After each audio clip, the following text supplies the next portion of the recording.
आरोपी सिद्धार्थ सिंह को गिरफ्तार किया गया है।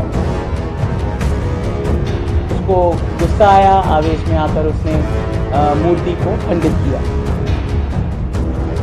देखिए, ये एक आज अलसुबह अपने को सांगानेर थाने में सूचना मिली कि वीर तेजाजी महाराज के मंदिर में मूर्ति को खंडित किया गया है और एक अज्ञात शख्स द्वारा, असामाजिक तत्व द्वारा, और तुरंत वहां पर पुलिस पहुंची, मुकदमा दर्ज किया गया और हमारी विभिन्न अलग अलग 10 से भी अधिक टीमों ने टेक्निकल इनपुट पे, ह्यूमन इंटेलिजेंस पे, अन्य साक्ष्यों के आधार पर अलग अलग लोगों से पूछताछ की, कुछ संदिग्धों को भी उठाया और अंततः कुछ ही घंटों में, महज कुछ ही घंटों में जयपुर ईस्ट पुलिस की DST, ACP Gandhinagar, ACP Sanganer, SHO Sanganer, SHO Malpura gate और हमारी डीएसटी और साइबर और टेक्निकल टीम की अथक मेहनत से आरोपी सिद्धार्थ सिंह को गिरफ्तार किया गया है। आरोपी अपने दोस्त से मिलकर इंटरकॉन्टिनेंटल होटल से वापस लौट रहा था जब उसे बीच में कुछ स्ट्रीट डॉग्स मिले, जहां उसने गाड़ी रोकी। पहले वो कुत्तों के साथ खेला और उसके बाद उसकी नज़र मंदिर पर पड़ी। वो मंदिर में गया। मंदिर में आरोपी जो सिद्धार्थ सिंह है वो एक कैफ़े चलाता है राजा पार्क में, जहां पर उसे बहुत ही कुछ सालों से वित्तीय संकट हो रहा था, उसके ऊपर काफ़ी उधार हो गया था, वो उसे वापस चुका नहीं पा रहा था और कैफ़े उसका बंद होने की कगार पे आ गया था, जिसकी वजह से उसका कहना है कि वो मानसिक तनाव में था। और जब उसने मंदिर देखा तो उसने, जब वो भगवान को कोस रहा था कि मेरे साथ ऐसा क्यों कर रहे हैं और ये मेरी ज़िंदगी ख़राब हो गई, तब उसको गुस्सा आया, आवेश में आकर उसने मूर्ति को खंडित किया और फिर वो अपने घर चला गया।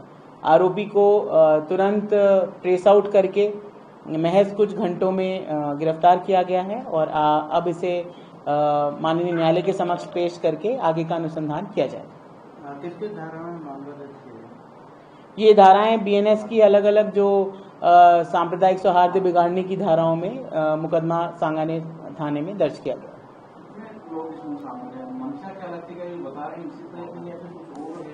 जो टेक्निकल एविडेंस हमारे पास है, जो सीसीटीवी फुटेज है, जो हमने बैक ट्रैक किया है, आगे की जो अलग अलग सीसीटीवी फुटेजेस में इसकी गाड़ी आ रही है और इसकी खुद की इंटेरोगेशन में भी ये अकेला व्यक्ति ही है जो गाड़ी में है मौजूद। और इसके प्रथम दृष्टया पूछताछ में जो इसने बताया कि ये वित्तीय संकट से जूझ रहा था और डिप्रेशन में था, जिस कारण इसने तहश में आकर, आवेश में आकर इस घटना को अंजाम दिया है, इस बात की पुष्टि होती है।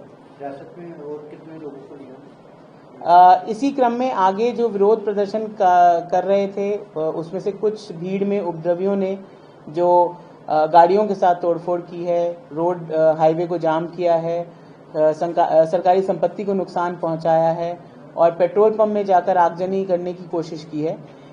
विभिन्न धाराओं में, अलग अलग मुकदमों में लगभग 20 उपद्रवियों को अभी तक डिटेन किया है, जिनसे पूछताछ चल रही है और आगे की साक्ष्यों के आधार पर कानूनी कार्रवाई की जाएगी।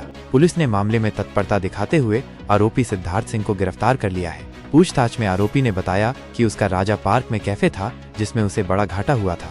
वित्तीय नुकसान होने के कारण वह मानसिक अवसाद में था, जिसके कारण उसने तेजाजी के मंदिर में जाकर मूर्ति को तोड़ दिया। पुलिस ने इस मामले में 3 मुकदमे दर्ज किए हैं। एक मुकदमा मूर्ति तोड़ने का, दूसरा उपद्रव मचाते हुए सरकारी संपत्ति को नुकसान पहुंचाने का और तीसरा मुकदमा पेट्रोल पंप को आग लगाने की कोशिश करने से जुड़ा है। पुलिस ने उपद्रव करने वाले 20 लोगों को हिरासत में लिया है। मूर्ति तोड़े जाने के विरोध में प्रदर्शन कर रहे लोगों पर पुलिस ने लाठीचार्ज भी किया था और फिर कुछ लोगों को हिरासत में भी लिया। पुलिस ने बताया कि प्रताप नगर स्थित तेजाजी मंदिर के चबूतरे पर भगवान की मूर्ति शनिवार को क्षतिग्रस्त मिली, जिसके बाद स्थानीय लोग एकत्र हुए और विरोध प्रदर्शन शुरू कर दिया। इस घटना के बाद शहर में तनाव का माहौल है। पुलिस ने लोगों से शांति बनाए रखने की अपील की है।